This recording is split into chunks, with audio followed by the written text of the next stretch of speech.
keep Headhunter on. Right, King? No.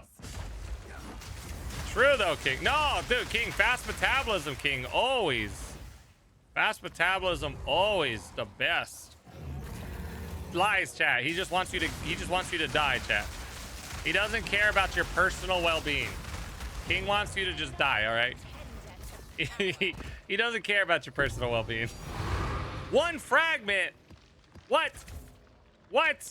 Once you have the gear, you can play any of the variants. But if you, you know, do it just right.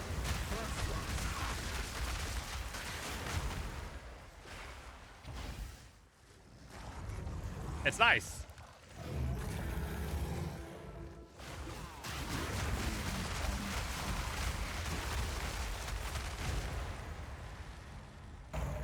Bye-bye, doggy. 3 fragments. Ah, 2 fragments.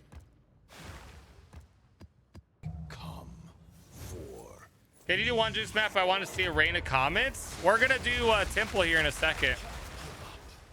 We're about to do Temple in a sec.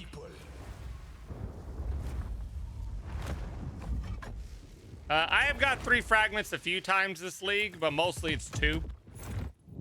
I have gotten a few frags this too.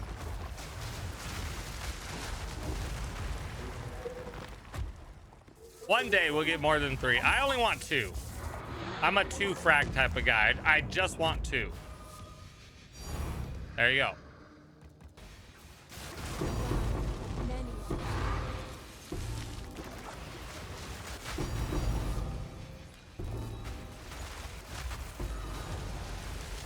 All right, dude. Money, money, money. Money, money, money. Money. Money, money, money. Hashtag Temple.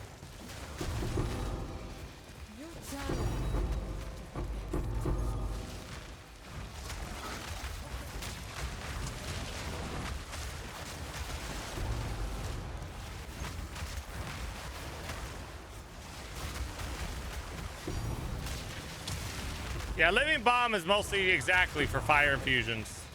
Oh, a Headhunter dropped. Oh, look, chat, a Headhunter going. It's not worth anything. Baited by the Headhunter. Baited by the Headhunter. I mean, it's fine. Hey, listen, we could get a double corrupt on it. You know, we could get a twice corrupted double implicit. Double implicit wouldn't be bad. Energy shield resistance. Be pretty good.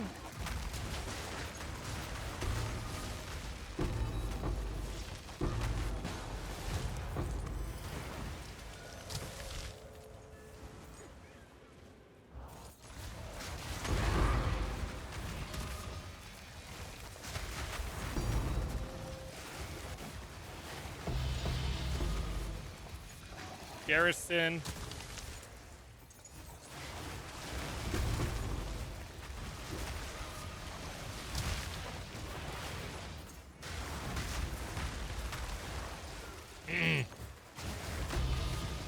Watching your temple is gonna crash your computer. I apologize. I apologize. Oh, that was a good room, dude. That's 4 divs in 1 room. Oh, nice. That was a good room. We like that room. That was a good room right there. I'll take more of those rooms. I will take more of those rooms, please.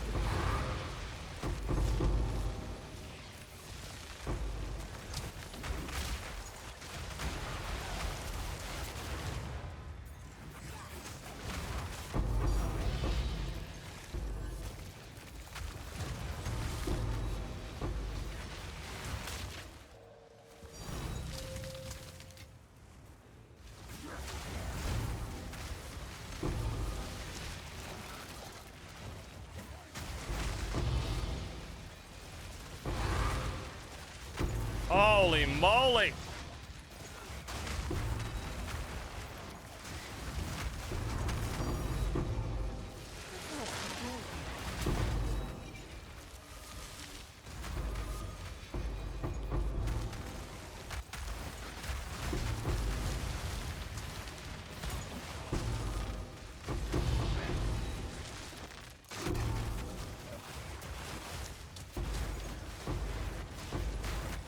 Yo, dude. I dislike Headhunter because I can't read chat, man. Listen, Headhunter's like anti-read chat. I hate that. I can't chat with you guys when I go slower. Headhunter's like zoom, zoom, go fast. No talking. Zoom, zoom, no talking, not allowed. Hey YouTube, I'm just Anthony. Welcome back to another Path of Exile 2 build video. This is yet another build video in our Comet Storm series. That's mostly just because Comet in your COC for just about any spell you use this league is the go-to. GGG buffed Comet a lot. So honestly, we have all of these different Comet Storm builds because we're just changing our primary ability to generate energy so we could just rain down comets on all of our enemies. This time, though, this build is a bit special. I get the question a lot of times, Anthony, what's better, Spark, Frostbolt, Entangle, the hybrid variants that we've done. We've done tons of variants. This time, I could definitively say this is the strongest. Even if you're Spark, your Frostbolt, your Entangle, you're any of those, this is the strongest. And the crazy part is, it's very easy to have different price points for the variants. While I'm making this video, Mobalytics has been updated. We have 3 different budgets for this build I showed you. I should say you should already saw at the beginning of the gameplay video. We have a low budget variant that I paid 85 divines for every piece of gear on the build. All of your equipment, your skill jewels, or your jewels for your skill tree, the gems, any lineage supports that we needed, including like anointment on the amulet, everything. 85 divs is what I spent, and I was able to dominate on 85 divs. We did tier 3, Zeshed in less than 10 seconds with one button, mind you. We're only pushing one button, and that's our curse. That's all we're pushing. I was able to complete all 75 floors of my temple on an 85 div build budget, and I got 41 divs for just doing that temple. So one temple run on a 75 room temple paid for half of the entire budget it took for me to put the character together at 85 divs. So if you got 100 divs, 200 divs laying around, a lot of people ask me, what can I make for 100 divs or 200 divs, Anthony? Boom, we got you covered. It's in the build guide or in the Mobalytics. I also have a medium budget variant that's not quite as high as where I am right here, which is like the absurd variant. The medium budget variant is going to run you about 600 to 800 divines. That's closer to my other budget Comet Storm build that we already have up on Mobalytics. There is some controversy. People are like, how is that budget? The 800 divines was budget because the build that you saw at the showcase at the start of this video, the build I currently have on right now is thousands of divines. So if something is multiple thousands of divines, if you can make the entire build for less than 1,800 rather than 3, 4, 5, 600,000, that's a budget typically. But that likely now we actually did a budget build about 100 divs or less. Then we still have the 600 to 800 div medium budget, and then you have the high budget is what I'm playing right now that I'm showcasing to you guys today with the build. This thing absolutely obliterates everything in the game, and it's simply just by pushing our elemental curse and blowing up the whole screen. We blow up the entire screen. We have overlaps. Let's get into the abilities.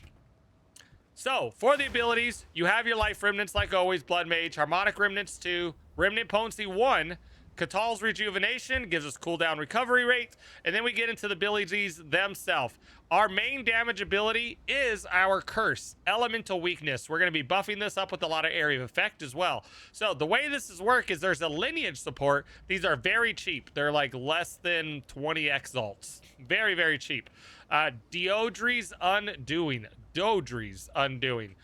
Doedre's Undoing makes it where it gives you Cursed Ground, similar to the Cursed Ground support gem. But what happens is that Cursed Ground becomes a hazard. So when enemies are on that Cursed Ground, they trigger it, blow it up, and it becomes a bomb.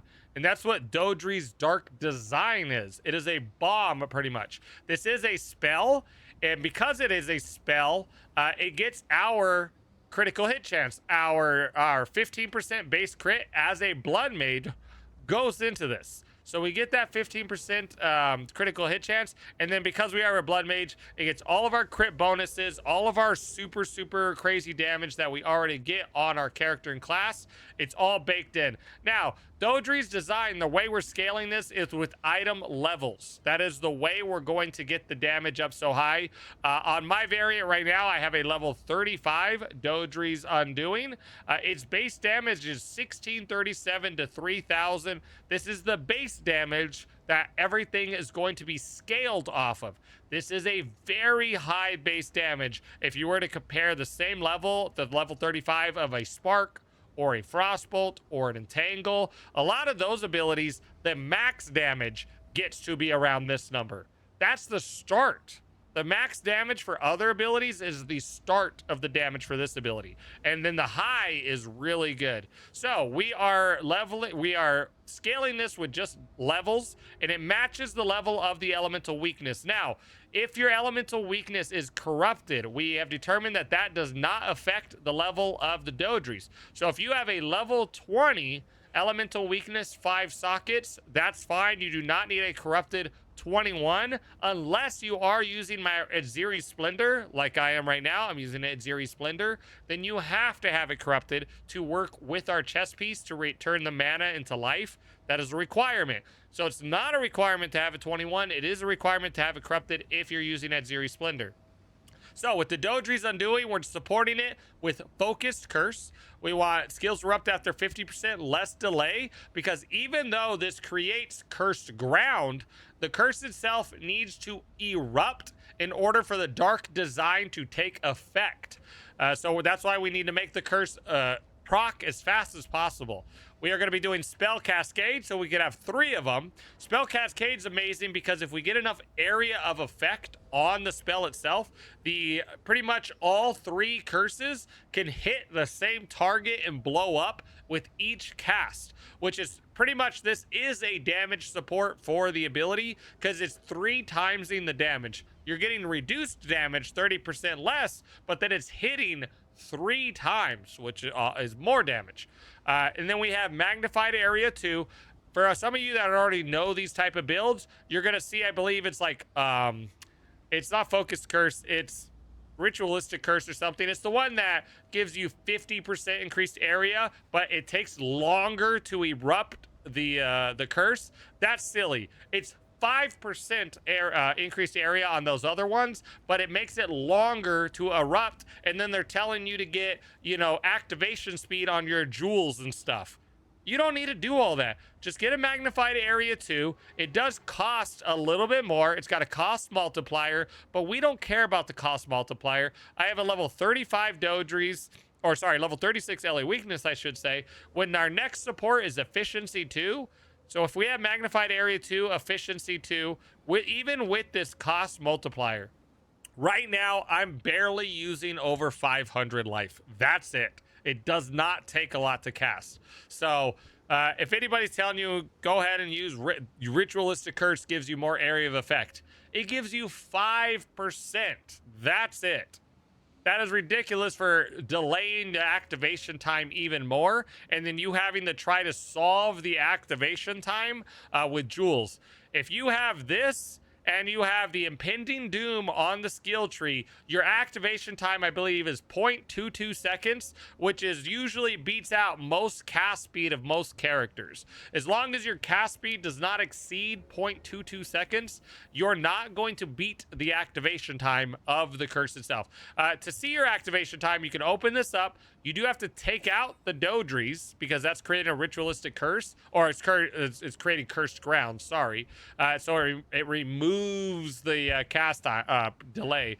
There is still a activation delay, regardless if you have the Doedre's. So if you look right here, I have a 0.22 seconds, and then my cast is 0.36 seconds. I cannot cast faster than my activation time will go. As long as this does not exceed this as far as like quickness, you are not going to beat the activation time. If I put this back in, the activation time goes away, but the activation is still there. It is still present, and it requires to pop in order for you to get that damage. So very important. That's elemental weakness. This is your damaging ability. Cast on critical, we have that level 21 Comet. You could have a level 20 cast on critical. That's okay. You don't need a level 21 cast on critical itself. I have a level 21 corrupted Comet. It must be corrupted to work with your Splendor, and you honestly should have a level 21 corrupted Comet anyways. They don't cost that much on the auction, a couple divs, and it's a lot of damage if you make sure you always have a 21 corrupted. We have Boundless Energy too. Living Bomb, I have a 21 corrupted. You do not have to upgrade your Living Bomb. Living Bomb is mostly for the fire infusions, which is empowering Comet. The fire infusions empower Comet for its secondary fire infused. It's 880 in hideout right now for my fire infused. When we're mapping, I have like 1.1 or 1.2 million for my comet damage, and that is cascaded. So that is 3 comets that are coming down, each doing 1 million. So very, very high damage with the Living Bomb creating fire infusions. Living Bomb itself also has a pretty good damage profile. It does 300,000 damage itself, so it's not bad. Feel like I'm coming down with the cold. That's beside the point.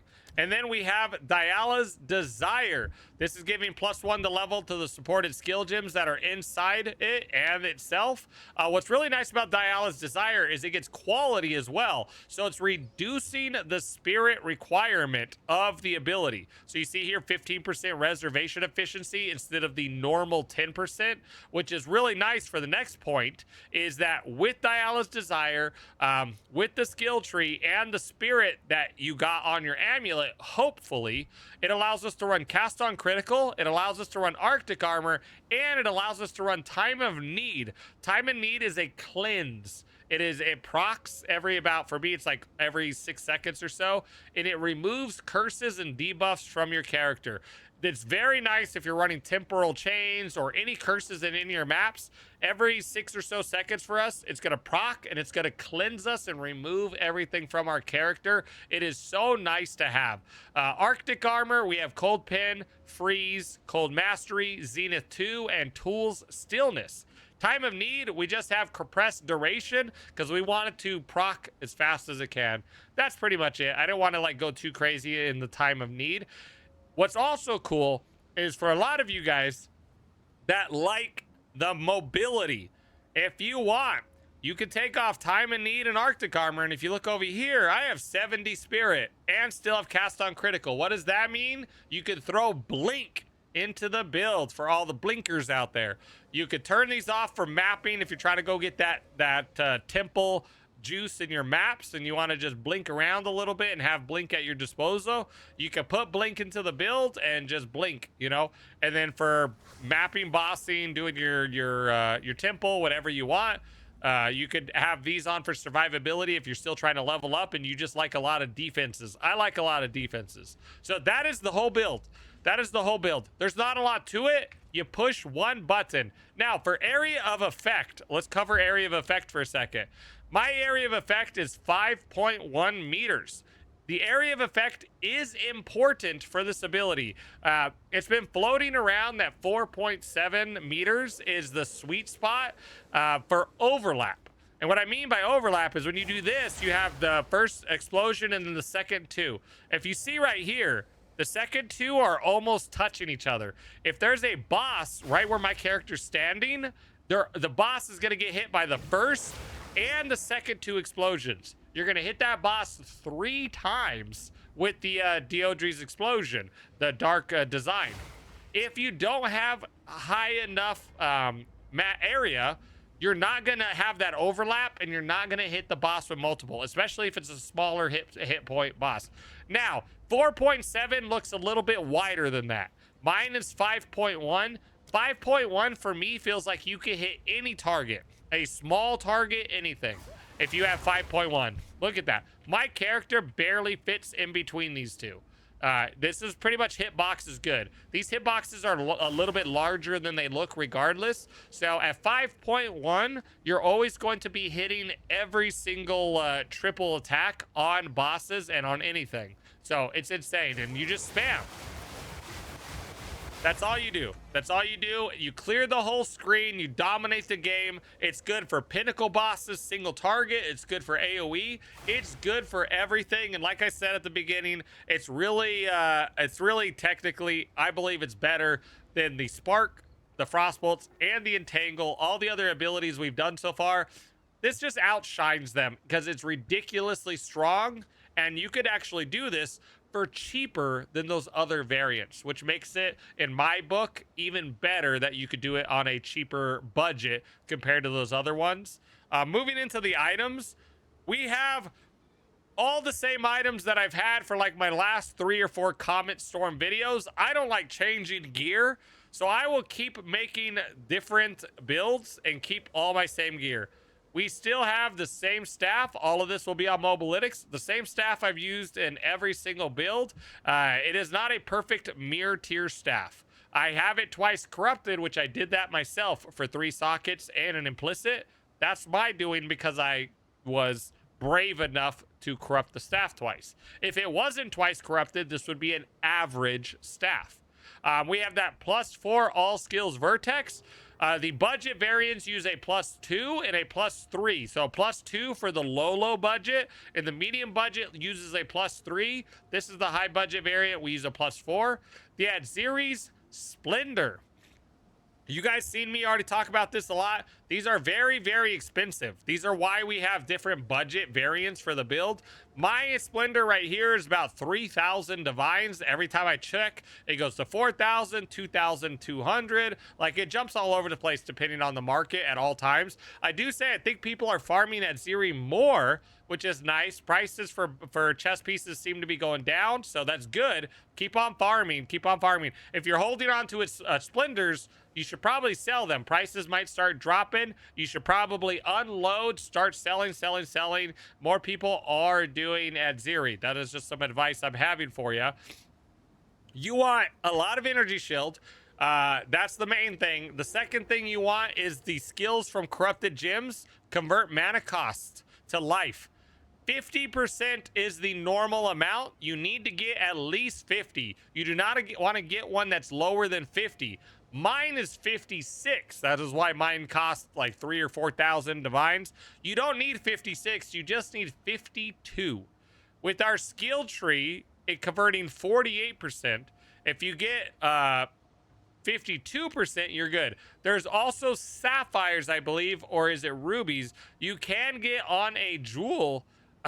My voice is straining. You can get on a jewel mana cost converted to life a couple %. So if you do have a regular 50% chess piece, but you really don't want that 2% mana that you have to spend on spells, you can look into getting a jewel with mana converted to life like 2%. And then you'll be 100%. That is an easy fix. Our amulet. My amulet's pretty good. It's got spirit, double defenses with global defenses, and % increased energy shield. All spells, dex, and cast speed. I do not need the dexterity. That is a dead stat on this. So I just have a 5 mod amulet. It's what I could afford, and I don't want to buy a new one. Maybe I will at some point just to upgrade my character some more. But for now, it's a 5 mod amulet. If you could get crit chance, that would be great.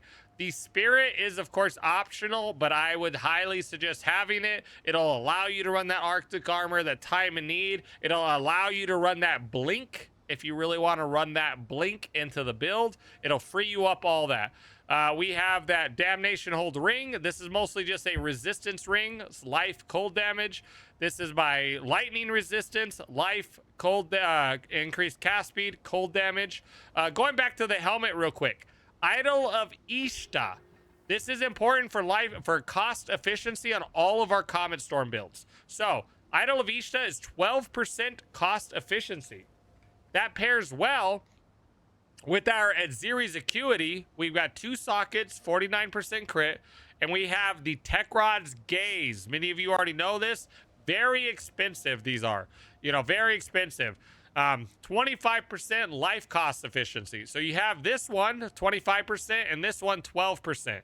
That's going to help so much It's going to help so much with reducing cost of spells. Our budget variants don't have those. So if you're doing the budget variants, they do have this one. They don't have this one on the budget variants because this is just very expensive to get a Tech Rod's Gaze in these. We are boots. Movement speed, energy shield, life, resistances. You do not need rarity on any of your gear. Rarity is optional depending on the activity you're doing. You don't even need rarity to do your temple to still get great results. So you can get rarity as you get more, but don't make rarity a priority this league. It's not absolutely necessary for this league itself. Like this ring, if you remove the rarity, costs like 6 divs if you remove rarity from this ring. Same thing with these boots. If you remove the rarity from these boots, they don't cost a whole lot. And I got these early on in the league. I'm not going to replace them, but it's not needed. Soul Tether. Many of you see this. This is our big tank belt. Soul Tether, you want to remove the line that says 5% of life is converted, or 5% of your energy shield is removed every second. Man, my brain is fried. You want to remove that with the cultivation orb. And you could do life leeches slower, faster, excess life regeneration applied. The energy shield, there's a bunch of them that you could do. You just want to remove those for something good. My Soul Tether also is corrupted with implicit energy shield maximum. So that's pretty nice. I am using an Olroth's Flask that I farmed myself. So I have an Olroth's Flask. Our charms are the Fall of the Axe, Nascent Hope, and I have a Rite of Passage, Spirit of the Owl. Mr. Owl himself. Mr. Owl gives you energy shield, flat damage, and gain cold damage. So 60% energy shield, 80% increased damage, and gain 20% damage as extra cold is what Mr. Owl does. And then I have Laviaga's Spirits. I don't really use mana for anything, but if my mana gets drained for any reason by an enemy, it's just to have something there. You do see that I have a Headhunter. I don't have any implicits on it or nothing. We do have a Headhunter just sitting here in our stash. This is a basic Headhunter. These are like 4 divines. I would advise anybody to get a Headhunter if you are an avid temple enjoyer. If you do enjoy your temple, I would throw on a Headhunter. If you're done leveling, if you don't care about random deaths, a Soul Tether, if you care about being tanky, leveling, you're still trying to get your character. But Headhunter, throw it on if you're doing a temple. It's amazing. This thing makes temple like ridiculously easy. You become a god. When you put this on and you run your temple, it's like POE1 practically, with like absurdity with how many rare buffs that your character has because of how many rare enemies are in the temple. All right, jumping to the passive skill tree. This is our passive skill tree. It looks very similar to all of our other Comet Storm builds. You guys will notice all of the similarities that we are always going with. Not a ton of differences other than curses. Man, my nose is running. Other than curses. So, area of effect. Let's touch on that first. We are going up to Royal for all this area of effect. 6%, 6%, 25%. You do reduce spell area damage. We are okay. We're doing so much damage, it's okay. Not a big deal. 25% increased area of effect. And then we have Zone of Control with area of effect for curses going all the way up. With this, plus this, and the magnified area in your elemental weakness, you should easily, I believe, be around that 4.7 mark, if I'm not mistaken. And you're maybe 4.8, actually. You're over the required threshold. So you don't even have to worry about the overlap for bosses. One of my jewels does have 10% increased area of effect. That was actually already on my jewel. If you look at all of my other build videos with Comet Storm, it was already there. So I lucked out. My jewel that I thought had a dead mod is actually helping me now. I don't have a dead mod anymore on one of my jewels. Fantastic. The other important node you need, Impending Doom. This is 40% faster activation time. So we got 40% faster activation time here, and then we have 50% less delay. This less will probably take into effect. This cuts it in half, first off, because it's less delay. And then we have 40% faster on the curse activation. That's what's giving us that 0.22 for curse activation. We just have to make sure that is higher than our or faster than our cast speed, 0.36. 0.22 It needs to be faster than our cast speed. Boom. That's all you have to do. You don't need Windscream boots. You don't need cast, activation time on your jewels. None of that's necessary. That's all unnecessary. Somebody tells you you need Windscream, you need cast, activation time on jewels. None of that's accurate. None of that's accurate. And then everything else on our build is just critical hit chance like normal, energy shield, spell damage, energy shield, energy shield. We get that +1 to cold spells. Elemental weakness does have a cold tag. So not only does Comet get +1, elemental weakness also gets +1 because it does have a cold tag in the menu. So that's awesome. That's awesome. And then don't forget, very important, on the high-end version, not the budget versions, if you are using an Aziri Splendor, you need to have the blood transfusion. This is your other 48% of mana converted to life is right here on blood transfusion, okay? But anyways, guys, that's the build. I'm probably going to end this video short since, man, I don't know if I'm coming down with the cold or whatnot, but my nose, my throat, everything feels a little rough. That is it, guys. Join us on Twitch if you have more questions. Again, we have multiple build variants. Cheap, medium, and expensive, all on Mobalytics. We will be updating them as time goes on with more detailed information, but it's enough to get you started. Everybody should try these variants. It is ridiculously fun. They are so fun, all right? Anyways, guys, that's it for me. Until next time, adios.